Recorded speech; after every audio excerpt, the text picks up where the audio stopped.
Hello everyone, Galactic Seas. Let's go ahead and jump right into a game. We're gonna go uh, with our Druid or Nature deck. Um, I have been mentioning that I do want to start a new or get a new deck going. Just a second.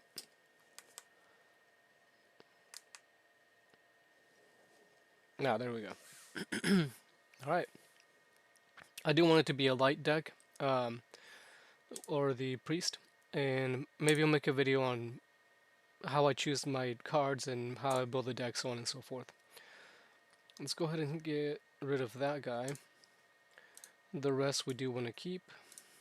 Man, all my high cards are coming up right now. So that means that on our mulligan we should get a medium, yep, medium, a mid-sized card. We're going to jump right in and go ahead and throw our Black Jaguar in. Alright guys, just a second, I'm still here. I'm not picking my nose or anything, I gotta move around a little bit, but I don't want any unmentionables to be seen. I'm kidding. There isn't really any unmentionables or anything around here. Anything like that. It's just my weird looking back pillow right here. I suppose I could let you guys see it. I don't know if you can see it anyway, actually, if I stand up. I'll have to check later. A very good card here. 1 mana, 2/2. It's got ward, so nothing will happen to it if we play the Hanging Fruit. However, we are going to play the Hanging Fruit this turn to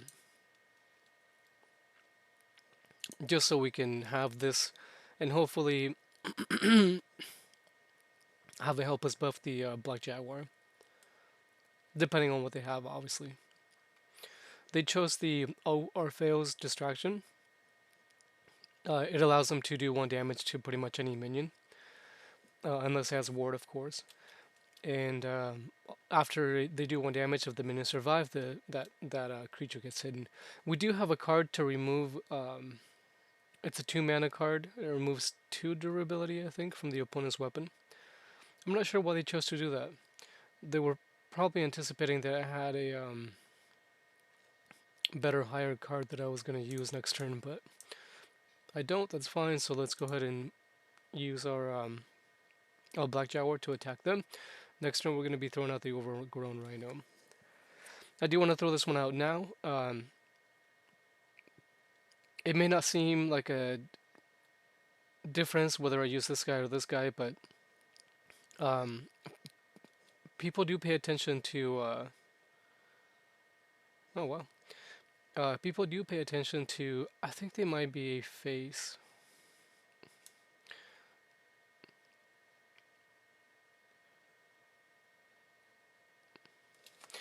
Okay. I was going to throw out the Bronze Gate, but like I was saying before, people do pay attention to what kind of cards you have in hand. We're going to throw out the Overgrown Rhino just to apply pressure. I was going to throw out the Bronze Gate, but with their hero power, they just tick the Bronze Gate, and then the Bronze Gate becomes hidden, and so it's no longer a frontline or a taunt, and then they can get past it that way, and then directed to wherever they're going with that.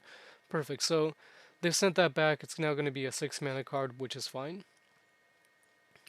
Their debate now is whether to go for face or clear the Jaguar. It's a really strong card, and I'm sure they're going to want to keep buffing it. And I figured that was going to be the case. They were going to go with face.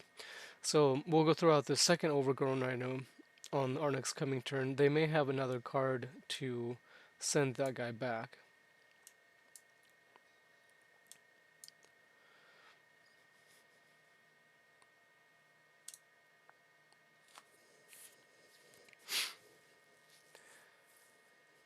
Going against this power, if you want to, oh yes, I was just talking about this card in the previous video actually.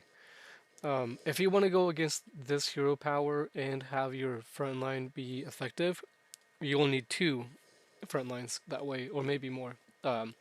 if you play two front lines at once, they can only hide one of the front lines, and then they also have to delegate uh, or figure out what to do with the second one. It makes it kind of tough. That's a tough call here. We could just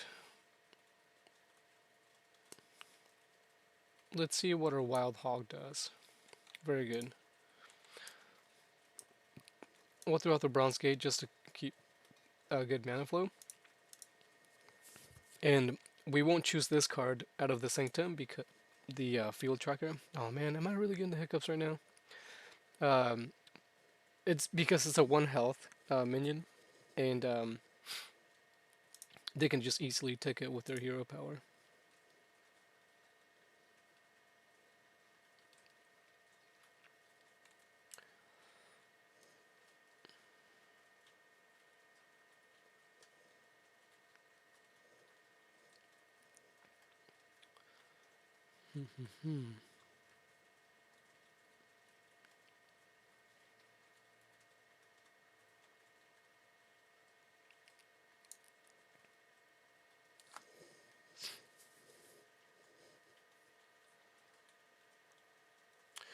We could use the Moose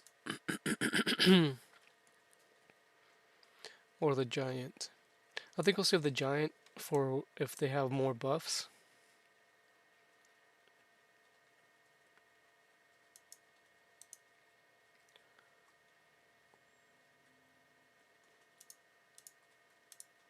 Let's use that.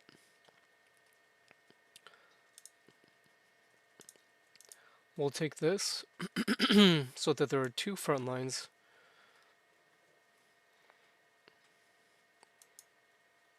And they maybe now have to choose.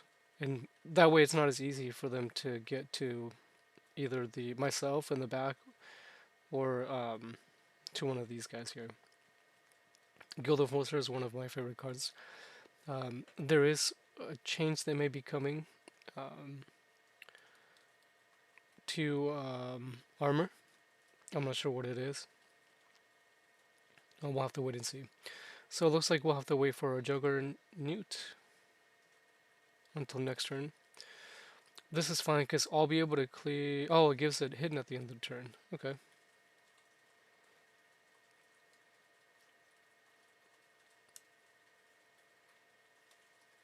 We'll pull out the Giant.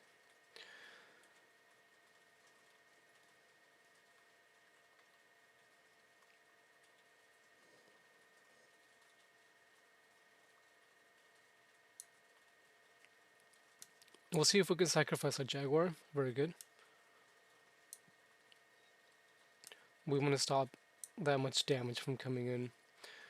They will be able to ping the structure, Bronze Gate, and get past it and either clear the Brazen moves, or I don't know that they can do much else. It's interesting they chose to do that.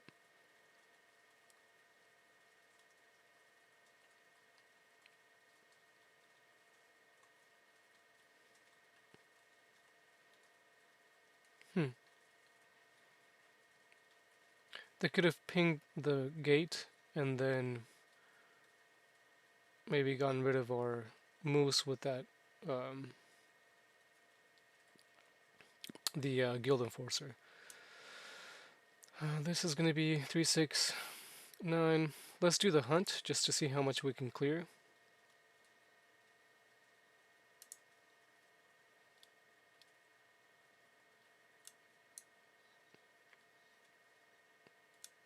And that'll be game. That's I was waiting to pull the Green Giant until buffs were clear, and then just to see, I wanted to see how much survivability my other minions had, the other bigger minions.